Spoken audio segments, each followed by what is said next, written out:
다 같이 한 목소리로 읽겠습니다. 잠언 26장 26절 말씀입니다. 어떤 자는 중에 들어 탐하기만 하나 의인은 아끼지 아니하고 베푸느니라. 아멘. 찬송가 463장이 혹시 무슨 찬송인지 아십니까? 신자 되기 원합니다. 찬송이에요. 예전에 제가 성가를 지휘할 때 그거 괜히 선곡했다가 노래가 너무 어려워가지고 뒷부분이 굉장히 끌리더라고요. 신자 되기 원합니다. 전심으로 4부를 하는데 4부가 하나도 안 됐어요. 그리고 하다가 지휘하다가 이걸 그만 불러야 되나 계속해야 되나 하다가 결국은 목소리도 되게 야단맞은 기억이 있는데 그 가사를 보면 이렇습니다. 신자 되기 원합니다. 2절은 사랑하기 원합니다. 거룩하기 원합니다. 예수 닮기 원합니다. 후렴은 전심으로. 정말 여러분 신자 되기 원하십니까? 아닌가요? 사랑하기 원하십니까? 거룩하기 원하십니까? 예수님 닮기 원하십니까? 그것도 전심으로. 그게 찬양한단 말이에요. 전심으로. 그런데 가끔 그런 생각을 해봐요. 정말 이렇게 찬양하고 우리가 이렇게 사는 모습이 나타나는가? 근데 우리의 삶은 솔직히 어떤 거냐면 우리의 진심을 이 노래, 이 곡에서 담아쓴다면 부자 되기 원합니다. 전심으로. 이게 맞을 것 같아요. 많은 교회들 가운데서도 사실은 그렇게 가르치는 게 있거든요. 복을 받으라고 있는데 예배는 복을 받으러 오는 겁니까? 하나님 앞에 드리러 오는 겁니까? 드리러 오는 거잖아요. 여러분 뭘 가지고 오셨습니까? 여러분의 삶의 결과물들, 은혜 받은 간증이 여러분에게 있기를 주님의 이름으로 축원합니다. 그러니까 기억해내셔야 돼요. 토요일날 밤에 주말에 영화를 보지 마시고 그걸 기억해내서 갖고 나오셔야 돼요. 나는 오늘 무엇으로 하나님을 찬양할 것인지, 무엇으로 하나님께 감사할 것인지, 무엇으로 하나님께 예배할 것인지. 이런 고민과 이런 기도가 없이 교회에 나오니까 뭐라고 하냐면 혁관적으로 결국은 부자 되기 원합니다 하고 가는 거예요. 그래서 뭐 복 받으라고 얘기하면 아멘하고 막 은혜 받아서 가고, 뭐 드리라고 가면 시험 들어서 가고, 이게 사실은 좀 안타까운 현실 태세입니다. 그러니까 가사를 쓸 때 정말 이분이 쓸 때는 얼마나 진심으로 썼겠어요. 자신의 삶에서 정말 신자 되기 원하고 그리스도처럼 살기 원한다고 쓰는 시가. 그러면 그 찬양을 불렀다고 한다면 그 찬양에 맞는 삶으로 하나님 앞에 나아갈 수 있어야 할 줄로 믿습니다.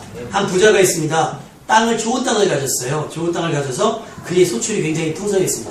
대충 세하려 봐도 몇 년 동안은 아무 걱정 없이 먹고 마시고 할 만큼 충분한 이득이 있었습니다. 그 부자는 이제 이 풍성한 소출을 어떻게 할지를 고민하게 된 거예요. 이거 뭐하지? 그래서 그가 생각하는 것이 누가복음 12장 17절 말씀에 있습니다. 내가 곡식을 쌓아둘 곳이 부족하다는 거죠. 그러니까 어찌할까? 나를 위해서 내 곡간을 헐고 지금보다 더 크게 짓고 내 모든 곡식과 물건을 거기 쌓아두리라. 또 내가 내 영혼에게 이르되 영혼아 여러 해 쓸 물건을 많이 쌓아두었으니 이제 평안히 쉬고 먹고 마시고 즐거워하자. 이 사람이 내린 결론이 그래요. 소위 말해서 복을 받은 사람이 내린 결론이 이렇다라는 거예요. 여러분은 이와 같습니까? 이와는 조금 다릅니까?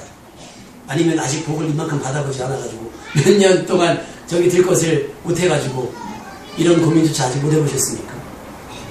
그래서 그 졸부들이 돈을 가지면 돈이 없었던 사람이 갑자기 돈을 갖고 있으면 이 돈을 쓸 줄 모른다는 거예요. 그래서 제일 먼저 그 재개발되는 곳에는 은행이 제일 먼저 들어간답니다. 왜냐하면 이분들이 땅 파는 돈을 갖고 있잖아요. 그러니까 은행이 다 들어간대요. 그래서 그분들이 다 이제 은행에 집어넣으면 그거 갖고 이제 또 막 수익을 하고 그럼 그분들이 이제 땅 다 재개발해서 놀아놓으면 이제 땅 사고 다시 땅 사고 집 사고 뭐 차 사고 하면서 현찰이 떨어지면 은행에 다 나간대요. 그러니까 돈을 관리할 줄 모르는 거예요. 근데 이 부자는 보니까 이런 계획을 짤 수 있었다는 걸 보니까 이 사람은 늘 이렇게 넉넉한 삶을 살았던 사람인 것으로 유추가 됩니다. 자, 그 부자됨과 풍성한 소출이 불법은 아니에요. 좋은 땅을 가졌으니까 그게 뭐 불법이겠습니까? 그가 누릴 평안과 쉼과 먹고 마시는 일도 나쁜 일은 아니에요. 우리가 좀 질투가 나는 일이긴 하지만 그것을 죄다라고 얘기할 순 없어요. 하지만 하나님은 그에게 이렇게 말씀하셨습니다. 누가복음 12장 20절에 어리석은 자여라고 말씀하십니다. 왜지요? 왜 하나님께서 그렇게 말씀하셨을까요? 아니 내 땅에서 잘 돼서 내가 이것을 모아가지고 몇 해 동안에 풍성하게 먹고 마시고 쉰다는데 그걸 누가 뭐라 그래? 사람들은 아무도 뭐라고 안 했는데 하나님께서 그 부자에게 이렇게 말씀하셨습니다. 어리석은 자여라고 말씀하십니다. 그리고 이어지는 말씀이 오늘 밤에 내 영혼을 도로 거두리니 그렇게 되면 내 준비한 것이 누구의 것이 되겠느냐라고 말씀하시는 겁니다. 그리고 나서 붙여서 말씀하신 말씀이 자기를 위하여 재물을 쌓아두고 하나님께 대하여 부여하지 못한 자가 이와 같으니라. 할렐루야. 얼마를 가졌느냐가 아닙니다. 그것을 어떻게 쓰느냐가 하나님의 관심이라고 하는 사실이에요. 하나님 앞에 부여하지 못한 자, 뭘 누굴까요? 아마도 먹고 마실 것을 염려하지 않게 된 그에게 받은 복, 하지만 그 누림이 자기만을 위하게 될 때 하나님은 그것을 어리석다라고 말씀하시는 것 같습니다. 보세요. 가난한 사람은 어려운 사람을 돕기가 힘들어요. 도울 기회가 없는 거죠. 나눌 기회가 없는 거예요. 근데 부자는 마음만 먹으면 나눌 수 있는 거예요. 그런데 그 좋은 기회를 활용하지 못하니까 어떻게 보면 어리석다라고 하나님께서 말씀하시는 것이 아닐까요? 하나님께 대하여 부유한 자는 주님은 이렇게 말씀하셨습니다. 하나님께 대하여 부유한 자라고 주님은 말씀하셨는데 어떻게 사는 것이 하나님에 대하여 부유한 자일까를 고민해 볼 필요가 있습니다. 자, 부자들은 부자들끼리 논다고 그러잖아요. 로얄 패밀리. 그래가지고 이렇게 논다고 그러잖아요. 그래서 속담에도 그런 얘기가 있어요. 뭐 뱁새가 황사 따라가려면 뭐 가랭이가 찢어진다고. 그래서 뭐 백로 노는 곳에 까마귀 가지 말라는, 까마귀 노는 곳에 백로가 가지 말라는 거예요. 어찌됐건 섞이지 말라는 얘기잖아요. 차이가 난다면서 사람들을 차별하기 시작을 하잖아요. 그래서 사실은 우리 스스로도 위축이 되는 건 사실입니다. 예를 들면 호텔 뷔페를 가보지 않은 사람이 어느 호텔 뷔페 가잖아요. 그러면 내가 내 돈 내고 먹는데도 굉장히 위축돼요. 잘못하는 것 같고 죄짓는 것 같고 굉장히 그렇습니다. 왜? 경험해보지 않았기 때문에. 그리고 거기 있는 사람들이 좀 촌스럽게 실수하거나 이런 사람들을 보면 하면서 조롱하듯 합니다. 뭡니까? 아이고 저거 오지 못할 때 온 것처럼 얘기한다는 거예요. 자, 부유하지 못한 자가 누굽니까? 우리처럼 안 가진 사람이 부유하지 못한 자가 아니라 가졌으나 제대로 쓸지 못하는 사람이 하나님의 부유하지 못한 자인 줄로 믿습니다. 정말 부유한 자, 하나님의 부유한 자는 뭐냐? 내가 황새이면서 뱁새의 보폭에 맞춰줄 수 있는 사람. 할렐루야. 이런 사람이 정말 하나님의 부유한 자가 아닐까요? 자기의 가진 것으로 지극히 작은 자를 도울 수 있는 자. 누가복음 25장 4절 말씀에 여기 내 형제 중에 지극히 작은 자에게 한 것이 곧 내게 한 것이다. 그러니까 여러분 죽게 하듯 하라는 말씀을 제대로 이해하신 거예요. 죽게 하듯 하는 게 아니라 이 사람을 주님께 하듯 하는 게 아니라 그분이 바로 주님인 거예요. 믿으십니까? 왜? 그 사람에게 한 것이 내게 한 것이라고 하니까. 부자 얘기가 또 나옵니다. 누가복음 16장 말씀에. 근데 이 앞에 부자가 이 부자인지 모르겠는데 어쨌든 부자 얘기가 나옵니다. 부자 얘기가 나오는데 이번에는 이 부자도 굉장히 잘 살아요. 자색옷과 고운 베옷을 입고 날마다 호화롭게 즐긴다 그랬어요. 성경에 호화롭게 즐기는 사람 많지 않거든요. 대표적으로 뭐 솔로몬 정도가 될까요? 근데 이 부자는 호화롭게 즐기더라라고 말씀하고 있습니다. 근데 문제는 뭐냐면 그 집 앞에 나사로가 있어요. 나사로는 거지입니다. 근데 나사로가 그 부잣집 앞에 온 이유가 있습니다.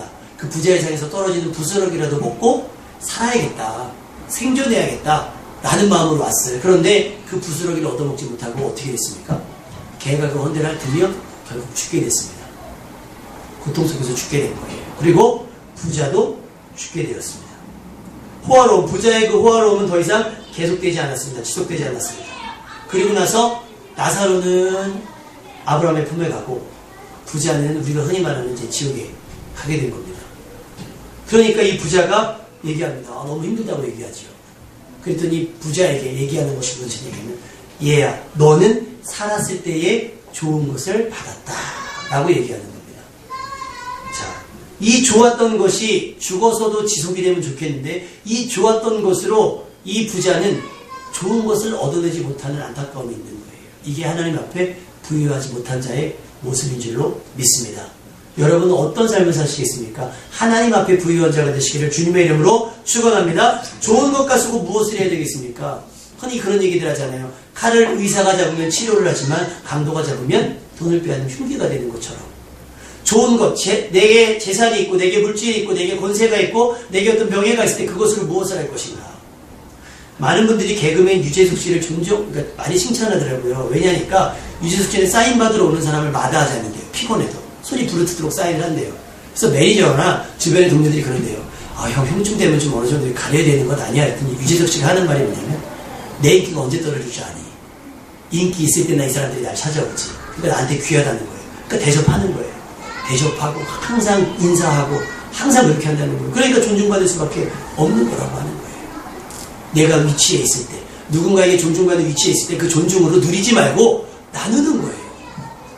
그들에게 소망이 되어지고 그들에게 웃음이 되어지고 그들에게 위로가 되어줄 수 있다는 거죠. 아, 유재석 씨가 개그맨이 유명한 개그맨이 아니면 뭐하라고 해서 사인 받습니까? 자, 우리가 이 사실을 깨닫고 내가 좋은 것을 가졌을 때 그 좋은 것 가지고 무엇을 해야 할지를 고민할 수 있는 여러분 되시기를 주님의 이름으로 축원합니다. 이 세상은 잠깐입니다. 부자도 잠깐인 거예요. 호화로운 것도 잠깐이고 고통도 잠깐이에요. 그러니까 여러분 웬만한 고통은 견뎌낼 수 있길 주님의 이름으로 축원합니다. 견디면 끝나요. 금방 끝나요. 왜 누가 그러잖아요. 금방 끝나요. 그렇게 얘기하잖아요. 그 짜장면 집에 전화하면 왜 이렇게 안 와요? 아, 금방 갔어요. 그랬더니 전화한 사람이 그러더라고요. 난 당신의 말이 거짓말인 줄 알았더니 주인이 아니라 금방 갔다 와요. 난 주문한 적이 없어. 그래서 전화를 끊더래요. 그러니까 하도 늦게 온다고 전화를 하니까 그 얘기를 하는 거예요. 여러분, 우리 인생도 잠깐입니다. 금방 지나가는 이 세월을 어떻게 살아가느냐가 우리 마지막 날 최후의 심판을 결정하게 된다는 사실이에요. 여러분은 장담할 수 있습니까? 여러분의 인생의 끝을. 우리 지금 살아가는 이 삶으로 죽음 이후의 삶을 결정한다는 거예요. 자, 구원은 무엇으로 받습니까? 자, 구원은 무엇으로 받습니까? 믿음으로 받습니다. 아멘? 구원은 우리가 돈 주고 살 수 있는 것이 아니라 우리 힘으로 얻어낼 수가 없는 거예요. 구원은 오직 예수 그리스도를 믿는 믿음으로 받습니다. 그래서 우리가 아까 찬양했잖아요. 오직 의인은 뭘로 산다고요? 믿음으로 말미암아 산다고 했습니다. 그러면 오늘 우리가 고민해 볼 건 뭐냐면 그 믿음으로 산다는 건 무엇일까요? 믿음으로 산다는 건 무엇일까요? 오늘 본문의 말씀을 한번 다시 한번 읽어보겠습니다. 본문의 말씀 다시 한번 시작. 어떤 자는 중일토록 탐하기만 하나 의인은 아끼지 아니하고 베푸느니라. 자, 의인은 어떻게 한다고요? 의인은 아끼지 아니하고 베푼다고 했어요. 그러면 아까 앞부분에 나왔던 제가 설명드렸던 누가복음에 나온 부자 두 사람은 의인입니까? 아닙니까? 아닌 거죠. 이 사람은 믿음으로 살지 않았다는 얘기예요. 그러니까 부자로 살았다고 다 지옥 가? 이건 아닙니다. 부자로 살아서 지옥 가는 게 아니라 부자로 살았지 믿음으로 살지 않았다는 얘기예요. 여러분은 믿음으로 살 수 있기를 주님의 이름으로 축원합니다. 모든 사건에는 증거가 남아요. 그래서 과학수사라는 게 있잖아요. 피 한 방울 옷까지 하나하나 다 찾습니다. 우리 삶도 흔적을 남겨요. 증거를 남습니다. 내가 어떻게 살아왔는지 그 삶을 남겨요. 그래서 수년 전에 여러분이 기억하실까 모르겠지만 한국 교회에 어떤 유행이 있었냐면 스티그마라고 하는 굉장히 유행이 있었어요. 흔적. 예수님의 흔적을 가집시다. 그러더니 어느 날부터 이 예수님의 흔적을 가지고 뭐라 하냐면 비전을 찾았어요.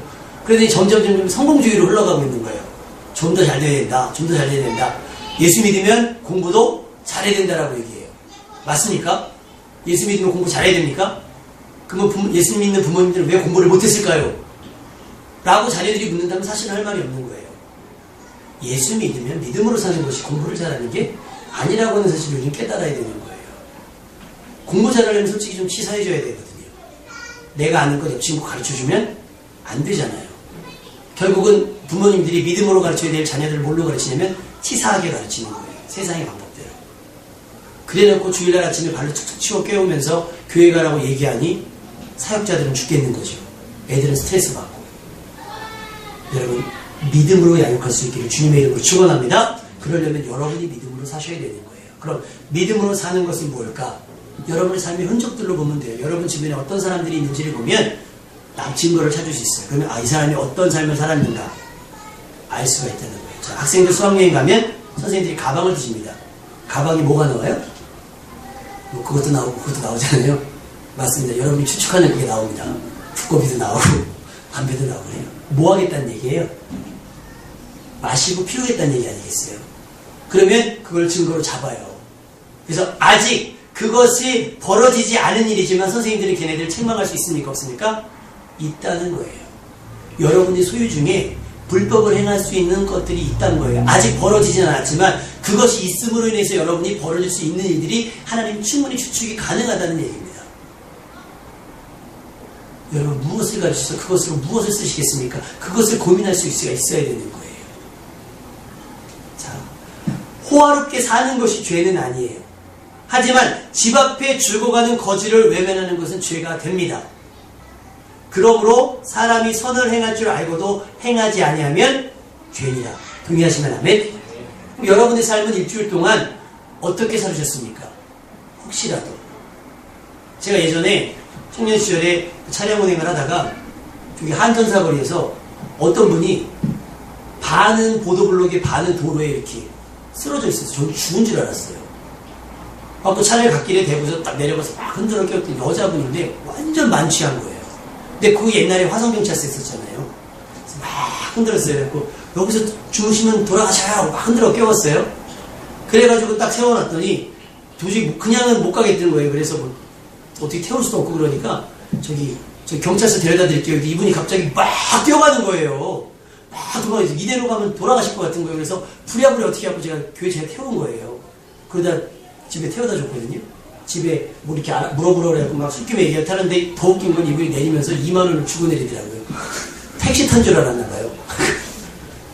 그리고 났는데 지금 생각해보면 식은땀이 흘러요. 그때 내가 왜 그랬을까? 정말 순수한 마음으로 그랬는데 지금 이 시대에 그래봐요. 오해되죠? 까딱 잘못하면 신고하면 들어갈 수도 있겠다는 생각이 드는 거예요. 물론 지금 이 시대가 그런 선과 친절을 베풀기 힘든 시대입니다. 그러면 우리가 다른 방법으로. 그래서 저희 안사님이 항상 얘기해요. 선을 행하되 지혜롭게 하자는 거예요. 그래서 그때 다음부터는 119를 부릅니다. 제가 119를 부릅니다.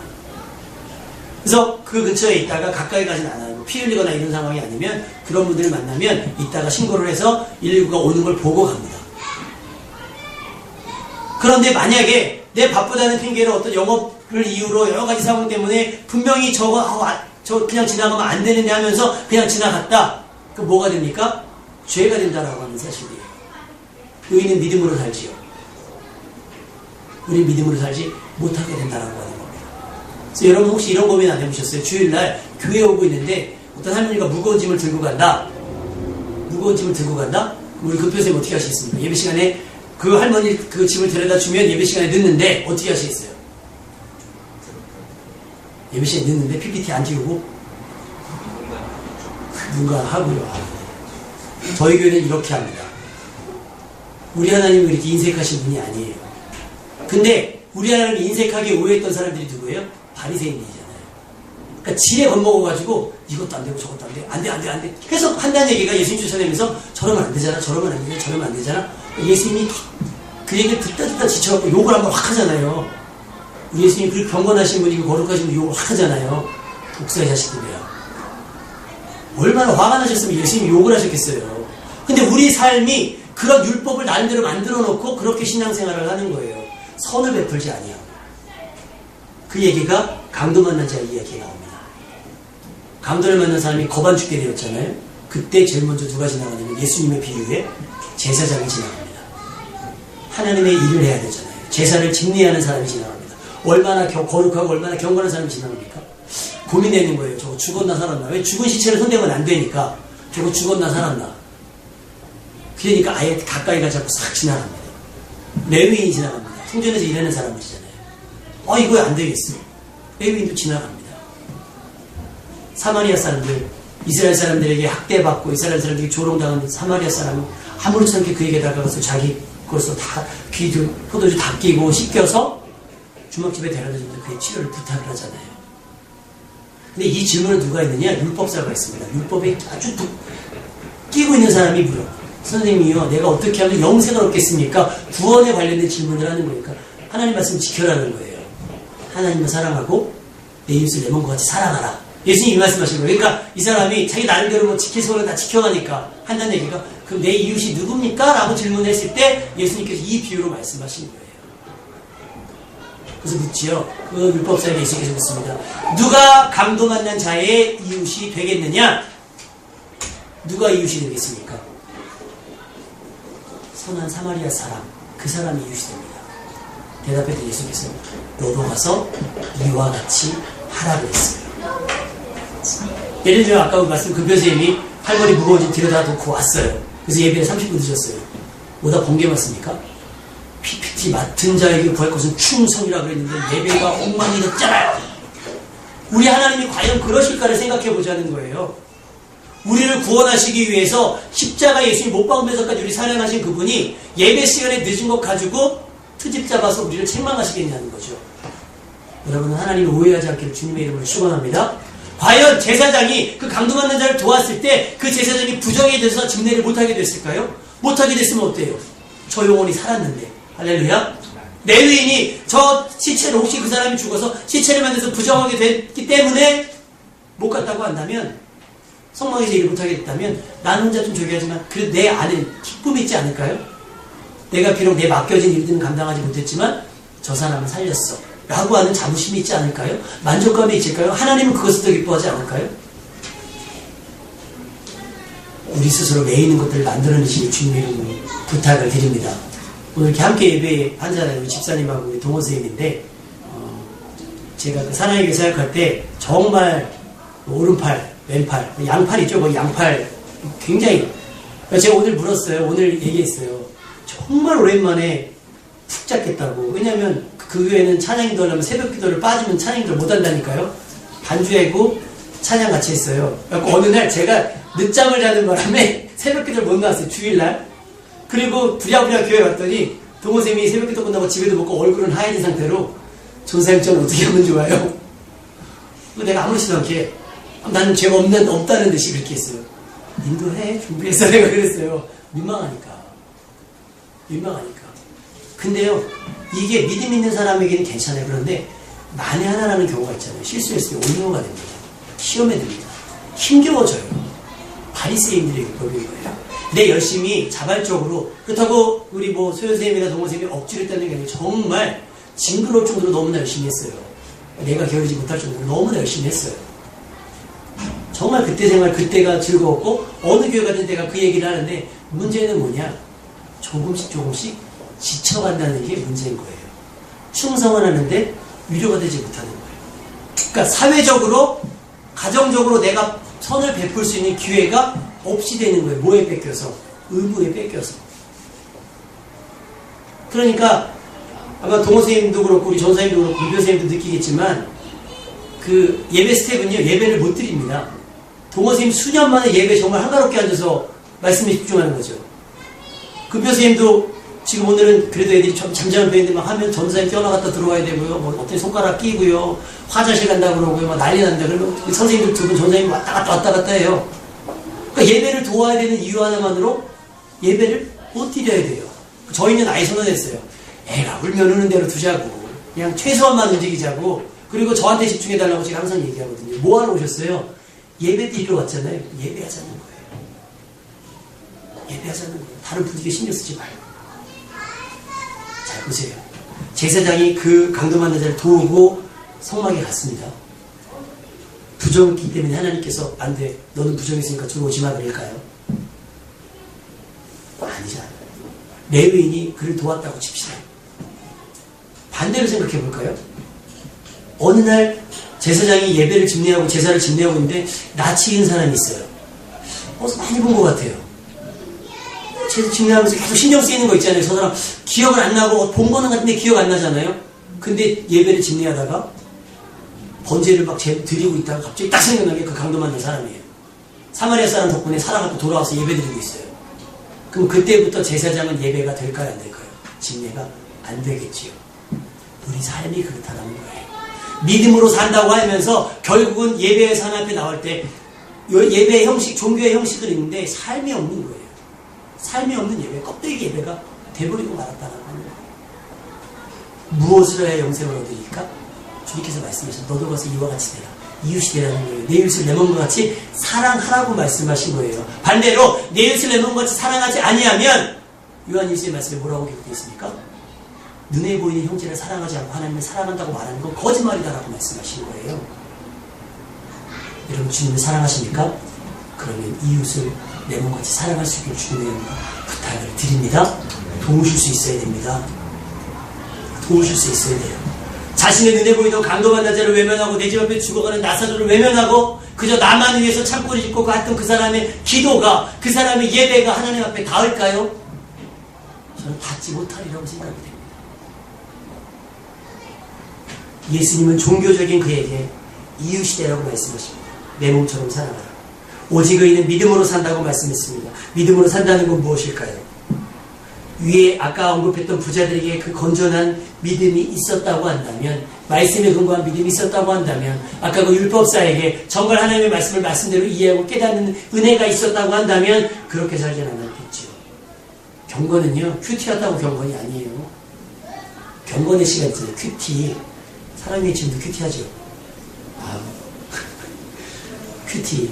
아유. 그랬더니 제가 저쪽 영등포에 있는 교회에도 큐티를 하신대요. 평균 연령이 70대인데 목사님이 큐티해야 되겠다고. 그리고 할머니를 다 저한테 몰아주신 거예요. 큐티하면서 제일 어려운 게 뭔지 아세요? 할머니들과 큐티하면 제일 어려운 게? 뭘 것 같아요? 한번 추측해보세요. 할머니들이 신앙생활을 최소한 30년씩 하신 분들이거든요. 그분들이 큐티하기가 제일 어려운 거. 글씨가 안 보인대요. 글씨가 안 보여서 큐티를 못해요. 글씨가 작아가지고 큐티책에 글씨가 다 작잖아요. 그러니까 설마 출판사도 그런 거죠. 할머니들이 이거 하겠어? 큐티 하겠어? 근데 목사님은 큐티를 하겠다 그러니까 저는 죽겠는 거예요. 그분들을 데리고 하려니까. 근데요, 그 큐티 하시는 분들이 더 정죄하고 더 판단합니다. 경건이 뭡니까? 경건이 정말 하나님이 기뻐하시는 경건은 고어와 과거를 돌아볼 줄 아는 것. 할렐루야. 그냥 성경 말씀 좀 더 아는 거, 성경 말씀 읽고 이해할 수 있는 게 경건이 아니라 고어와 과거를 도울 수 있는 것, 내 집 앞에 있는 나사로를 먹여 살릴 수 있는 것, 내가 속출이 말할 때 이것을 나누고 베풀 수 있는 것, 그 경건함이 어디서 나오냐면 사도행전에 성령 충만 이후의 역사가 나타납니다. 어떻게 나타납니까?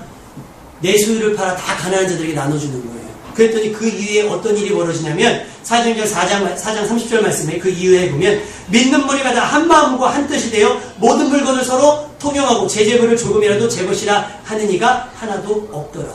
아까 잠언서에 말씀하신 것처럼 자기 것 탐하지 아니하고 어떻게 해요? 아끼지 아니하고 베풀고 있는 거예요. 나누는 거예요. 왜? 그들이 못 볼 걸 본 거예요. 이제까지 못 보았던 걸 본 거예요. 뭘 봤어요? 열린 하늘을 본 거예요. 이거 가지고 날 구원하지 못하는구나. 이거 없어도 되는구나. 이거 없어도 행복할 수 있구나. 이거 없어도 즐거울 수 있구나. 베풀고 나누는 거예요. 여러분의 집에 아마 쓰지 않고 쌓아둔 물건이 있을 겁니다.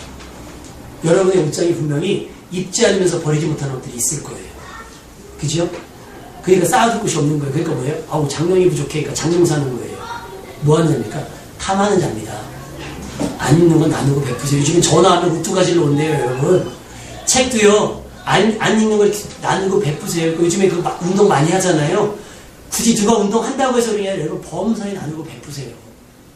제가 전에 말씀드렸잖아요. 어느 목사님이 월세를 못 내가지고 보증금 다 까먹고 이제 마지막 주 남은 거예요. 이번 주만 예배하면 이제 교회 빼서 목회를 접근하셔야 되는 거니까 마음이 서운하기도 하고 그래서 기도원 가서 울며 기도하는 거예요. 하나님 그래도 그동안 감사했습니다. 울며 기도하고 저는 이렇게 마음이 됩니다. 그래서 막 울며 기도했는데 끝나고 시탄대하게 그냥 시원한 마음 먹고 내려오는 목사님이 붙잡으시더래요. 미안하다고 내가 원하지 않았는데 소리가 들려서 기도를 들었다고 자기 키를 차 키를 이게 비싸지는 않은데 요거 팔아서 쓰라고 그 목사님 주고 자기는 걸어오셨다는 거예요. 그 목사님은 너무나 벙 뜨가지고 차 키를 주고 가니까 이 차 팔아갖고 필요한데 쓰라고 차 키를 주고 가니까 벙 해가지고 어찌됐건 급하게 와서 그 정리해갖고 보증금 다 치르고 나중에 알고 봤더니 그 목사님이 한경진 목사님이시죠. 괜히 겉옷을 달라면 속옷을 주라는 얘기가 아니에요. 그런 삶이 어떤 삶이니까? 그런 삶이 믿음의 삶이니까? 그런 삶이 의인이니까 그렇게 살으라고 얘기하는 거예요. 오리를 가지 않으면 심리를 같이 가주는 삶이 의인의 삶이라고 하는 거예요, 여러분. 그럴듯하게 포장된 형식적인 그리스도의 모습이 아니라 내 삶에 진정한 나눔이 있고 베품이 있는 그런 삶을 살 수 있는 여러분 되시길 주님의 이름으로 축원합니다. 사도행전 4장과 아까 누가복음에 볼 때 부자들의 얘기 전혀 상반되지 않습니다. 전혀 극과 극이잖아요. 누구는 나를 위해 참고 짓고 누구는 그냥 호화롭게 죽어 살든 죽든지 말든지 나는 호화롭게 살면서 그런데 사도행전 사람들은 다 팔아서 가난한 자들에 나눠주고 그러니까 놀라운 건 사도행전 4장 34절 말씀에 뭐라고 얘기하면 그들 가운데 가난한 사람이 하나도 없더라. 할렐루야. 여러분이 부자 되는 이유가 바로 여기 있습니다. 세상 사람들에게 물질을 빼앗기면 그들은 호화롭게 살 뿐이에요. 그런데 우리가 부자가 되면 이것으로 뭐합니까? 돕고 살 수 있잖아요. 아멘? 그럼 우리가 왜 부자가 되지 않을까? 하나님이 우리를 아직 못 믿으시는 거예요. 주는 어떻게 할까봐? 호화롭게 살까봐. 호화롭게 살까봐. 출애굽기 23장 11절에 보면 안식년에 대한 이야기가 나옵니다. 하나님께서 안식년을 지정하셨어요. 그 안식년은 땅을 이렇게 이제 그만 농사짓고 그 애는 쉬라고 얘기하잖아요. 근데 그 안식년과 안식일의 진정한 의미가 뭐냐면, 일곱째 해에는 갈지 말고 어떻게 묵혀두어서 내 백성의 가난한 자들이 먹게 하라. 그리고 그 남은 거는 동물도 먹으리라. 그리고 안식일에 대해서 뭐라고 말씀하시냐면, 그래야 네 안에 있는 거류민들과 나그네들도 쉴 거 아니냐. 그 개그 콘서트에 보면 뭐 나오는 거 있죠. 김준현 씨 나와가지고 뭐 편하게 있어, 편히 있어 하잖아요. 근데 굉장히 불편하게 하잖아요. 편하게 있어 그러면서 내가 막 왔다 갔다 하면서 일한단 말이에요. 예를 들면 쉬어 그러고 주인이 일하면 나그네들이랑 거류민들이 쉬겠어요, 못 쉬겠어요? 못 쉰단 말이니까 하나님께서 아예 법으로 정하신 거예요. 왜? 그 힘겨운 사람들 좀 쉴 수 있도록, 배고픈 사람들 좀 먹을 수 있도록 법으로 정하는 거. 일하지 마. 그런데 우리는 이걸 어떻게 생각해요? 내 의를 만들기 위해서 일하면 안 돼. 이렇게 생각을 하는 거예요. 그러니까 이 성경 율법에 대한 오해가 생기니까 형식만 생겨나는 겁니다. 여러분, 하나님의 말씀으로 제대로 이해하고 바른 믿음으로 살아가기를 주님의 이름으로 축원합니다. 오직 의인은 무엇으로 산다고요? 믿음으로 삽니다. 믿음으로 산다는 것은 자기의 것을 아끼지 아니하고 나누며 베풀며 섬기는 삶입니다. 이런 믿음의 증거가 확실한 분명한 여러분이 되시길 바랍니다. 그럼 언제까지 나눠줘야 되는가? 예수님답게 아까 찬양했죠. 신자 되기 원합니다. 마지막 예수 닮기 원합니다 했지요. 아까도 여러분 동의하셨잖아요. 다시 한번 묻습니다. 예수님 닮기 원하십니까? 예수님은 어떻게 살았는가? 우리를 사랑하실 때 끝까지 사랑하셨어요. 어떻게요? 마지막 피 한 방울까지 다 흘리셨단 말이에요. 예수님은 내가 죽고 자신이 죽고 우리를 살리셨어요. 우리도 어떻게 살아야 돼요? 나는 좀 손해보고 나는 좀 불편해도 누군가를 돕는, 누군가를 먹이고 입히는 그런 삶이 믿음의 삶이라는 것을 명심하시고 그렇게 살아가시면서 하나님을 기쁘시게 하고 사회의 유익과 또 사회의 영향을 베푸는 여러분 되시기를 주님의 이름으로 축원합니다.